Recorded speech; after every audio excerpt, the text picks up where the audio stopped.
next Maharashtra Chief Minister has cleared after 11 days. Devendra Fadnavis is all set to become the next Chief Minister of Maharashtra. The swearing-in ceremony will take place tomorrow evening at Mumbai's Azad Maidan. Prime Minister Modi will be attending the swearing-in ceremony. Earlier in the day, the BJP's legislative party chose Devendra Fadnavis as their leader, paving the way for him to become the Chief Minister for the third term. His second term as a Chief Minister had lasted just 48 hours. Fadnavis, flanked by Eknath Shinde and Ajit Pawar, met Maharashtra Governor C.P. Radhakrishnan to stake claim to form the next government. This comes after a week of suspense and hectic parleys between the alliance partners. Addressing a press briefing later, Fadnavis thanked Ajit Pawar for accepting the offer to become the Deputy Chief Minister. However, Eknath Shinde is keeping the suspense going. There is still no clarity if he will be part of the new government. The press briefing also stood witness to some light-hearted banter among the leaders. कल मैं स्वयं माननीय हमारे मुख्यमंत्री एकनाथ शिंदे जी के पास गया था और एकनाथ राव जी को मैंने ये निवेदन किया था कि हम सभी की इच्छा है कि इस सरकार में वे स्वयं हमारे साथ रहे। शिवसेना के भी विधायकों की इच्छा है और महायुति के भी विधायकों की इच्छा है और मुझे पूर्ण विश्वास है कि वो हमारे साथ रहेंगे।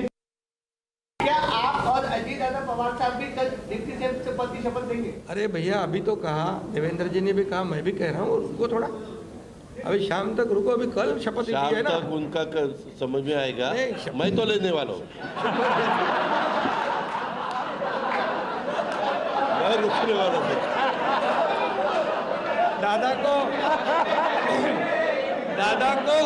नहीं, अरे भाई, दादा को अनुभव है, दोपहर शाम को भी लेने का और सुबह भी लेने का।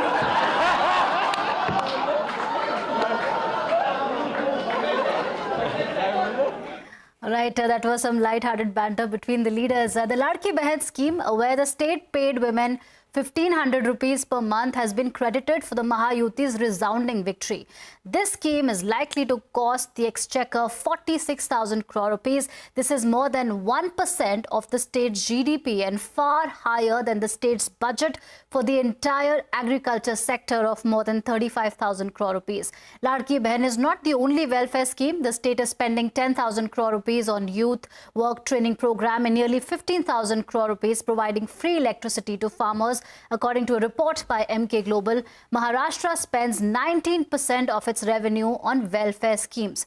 55% of the revenue goes into paying salaries and pension for government staff along with other interest costs. This leaves just 26% of the revenue to be spent on capital expenditure and other projects. In June this year, the Maharashtra Finance Department had raised the red flag on the state's fiscal health. But then Chief Minister Eknath Shinde dismissed the concerns. Take a look.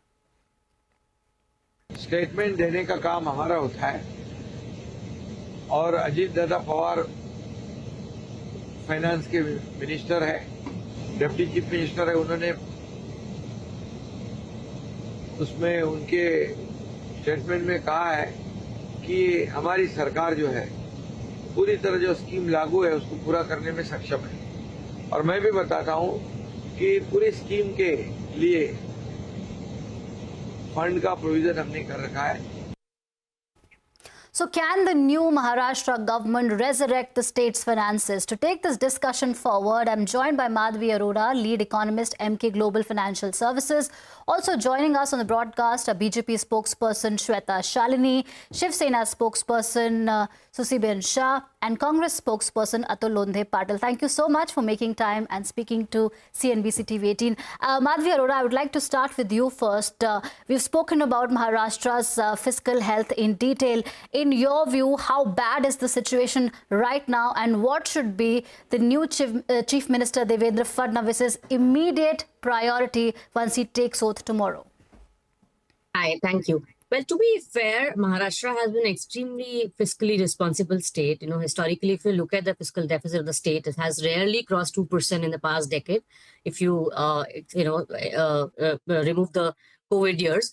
And at the same time is one of the few states which have a very healthy own tax revenue to GDP ratio, which basically means that the dependence on central government's grant and devolution has been relatively lower than, say, other states. And generally, it has been very conservative in its budget estimation as well. If you look at this year's as well, they've taken a pretty, realistic assumption with regard to their SGST revenue growth, which is far more realistic than, say, 18% that on an aggregate basis states have taken. So on the revenue side, they still have taken a very optimistic and a very conservative budget estimation, which basically means that they're, if assuming that they are, able to spend in line with the budget estimate, they would still be able to comfortably reach this year's target. That said, this year itself, they have budgeted a much higher fiscal deficit than their, past trends, which is close to 2.6% of GDP. Now, and this is a modified budget, which basically came again after they announced the Ladki Bahin scheme.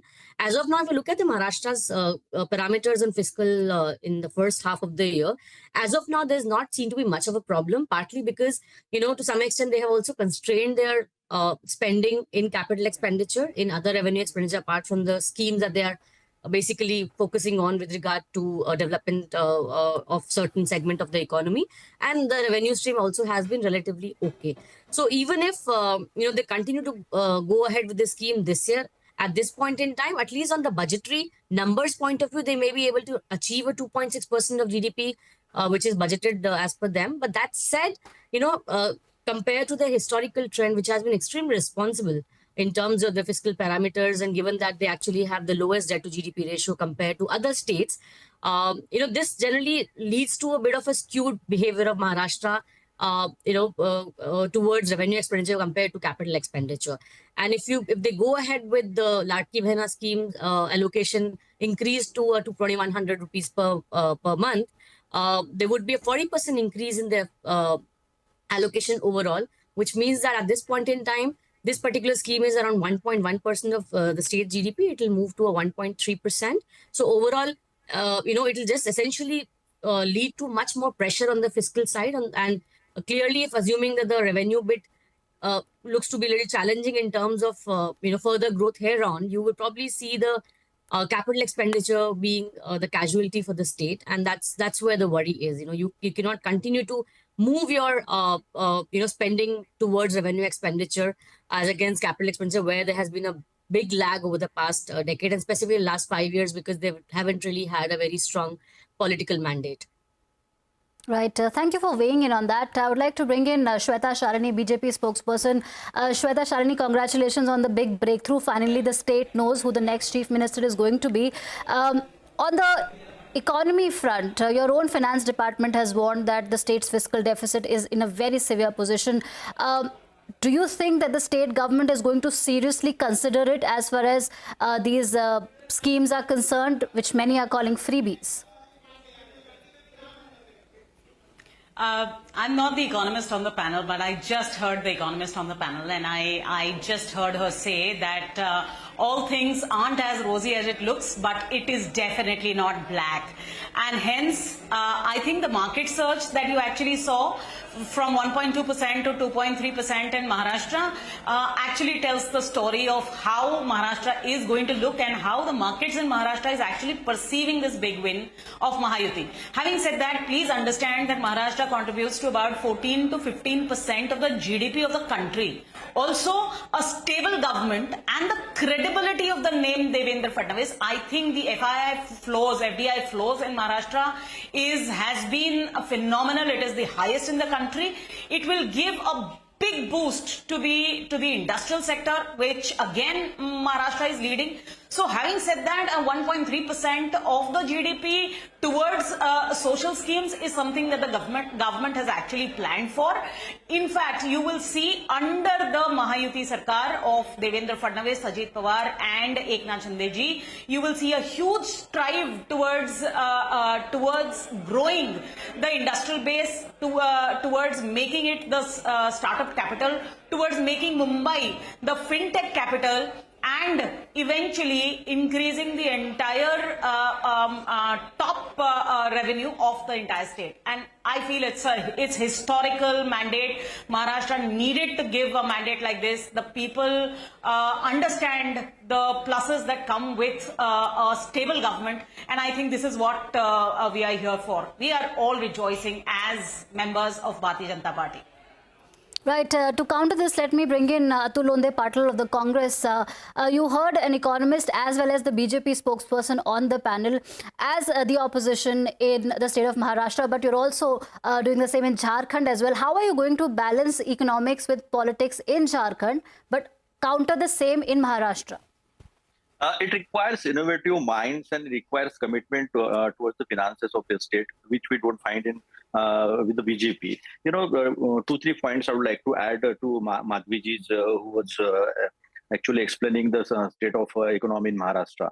Our GDP has fallen down from 12 to 13% growth rate to 7.2% in last few years. When Devendra Fadnavis was at the helm of affairs, GDP was not growing at the first. And the second thing is GDP is on a saturation, already reached on a saturation point. So there are few hurdles. How Devendra Fadnavis will handle it, the future will tell us. But I think if Gujarat puts pressure, two person from Gujarat, who is Prime Minister and Home Minister of the country, they are pressurizing Maharashtra to take out all their projects to Gujarat. We have seen Vedanta, Foxconn, like there are so many projects. Near about the cost of 10 lakh crore project has been already shifted to Gujarat and Madhya Pradesh and MP, BJP ruling states, number one. And number two is our revenues are stagnated and revenue expenditure has increased, whereas capital expenditure is decreasing day by day. And we are reached already 19 to 20% of tax to GDP ratio. So this is the actual state of economy, Maharashtra economy today at present. You just go through it, Maharashtra economic survey. Every state has its own economic survey. And I'm talking about those economic survey only. One more scheme they have declared, which I don't think they're going to fulfill it or not.